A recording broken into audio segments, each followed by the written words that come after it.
Hello বন্ধুরা, কোনো রকম ঝামেলা ছাড়াই 5 টাকা দামের হ্যাপি হ্যাপি বিস্কুট দিয়ে বাড়িতে বানিয়ে ফেলবো আইসক্রিম। হ্যালো বন্ধুরা, চকলেট আইসক্রিম বানানোর জন্য আমি এখানে নিয়েছি হ্যাপি হ্যাপি বিস্কুট, এখানে নিয়েছি চিনি আর এটা দুধ।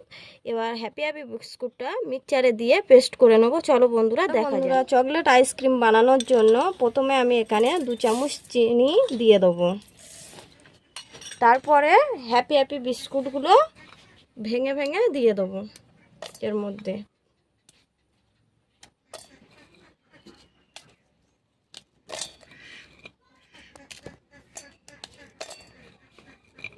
বিস্কুটগুলো ভেঙে ভেঙে মিক্সচারের মধ্যে নেওয়া হয়ে গিয়েছে, এটাকে এবার পেস্ট করব। আমাদের বিস্কুটটা পেস্ট করে নেওয়া হয়ে গিয়েছে, এর সঙ্গে চিনিটাও পেস্ট করে নিয়েছি, নেওয়া হয়ে গেছে। এবার এটাকে দুধ দিয়ে গুলবো। এর মধ্যে দুধটা গুলবো।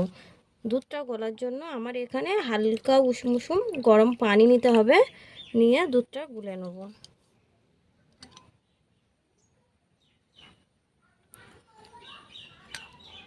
আপনারা চাইলে বেশি দুধ দিতে পারেন, চিনি নাও দিতে পারেন, কারণ বিস্কুটে অনেক মিষ্টি আছে। দুধটা দিলে খুব সুন্দর কালার হয়।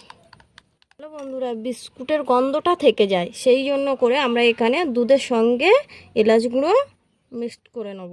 এলাচ গুঁড়ো দিলে এলাচের সেন্টটা হয়, চকলেটটা খেতেও ভালো লাগে, সেন্ট হয়। বিস্কুট পেস্ট করার সঙ্গে এবার দুধটা দিয়ে দেবো। পুরো দুধটা দেবো না, হাফ দেবো, যাতে আমাদের পরিমাণ মতন আমরা বারবার দিতে থাকবো। একসঙ্গে সব দুধটা দিলে লুজ হয়ে যাবে, পরিমাণটা বুঝতে পারবো না। সেই জন্য এবার এটাকে আমরা পেস্ট করে দেখব কতটা পরিমাণ আর দেওয়া যায়। বন্ধুরা, আমরা এই পেস্ট করে এনেছি, এটাকে আরেকটু দুধ দিতে হবে। দুধ দিলে খুব সুন্দর পেস্ট হবে। আরেকবার পেস্ট করে নেব, নিলে খুব সুন্দর হবে।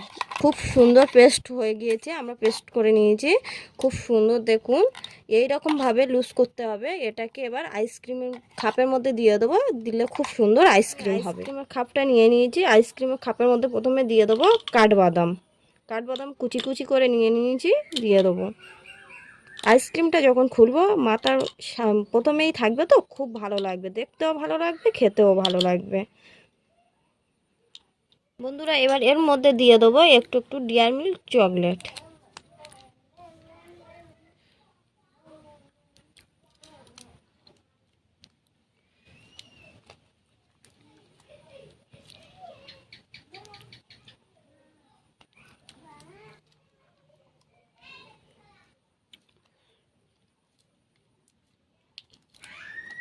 প্রথমে বাদামটা দিয়ে দিয়েছি, তারপরে দিয়েছি চকলেট, এটাকে দিয়ে সেট করে নিয়েছি। এরপরে দেবো আমরা পেস্ট করে রেখেছি যেটা, সেটাকে এর মধ্যে ঢালবো। এটাকে আমি এবার দিয়ে দিলাম আইসক্রিমের কাপের মধ্যে। সুন্দরভাবে সেট হয়ে গিয়েছে। এটাকে আমি এবার 12 ঘন্টা ফ্রিজে রেখে তারপরে আপনাদের দেখাবো। আইসক্রিম বানানো ঝামেলা, তারা খুব সহজে এই রকমভাবে আইসক্রিম বানিয়ে বাড়িতে খেতে পারেন। খুব ভালো লাগবে, খুব টেস্ট, খুব সহজেই করা যায়।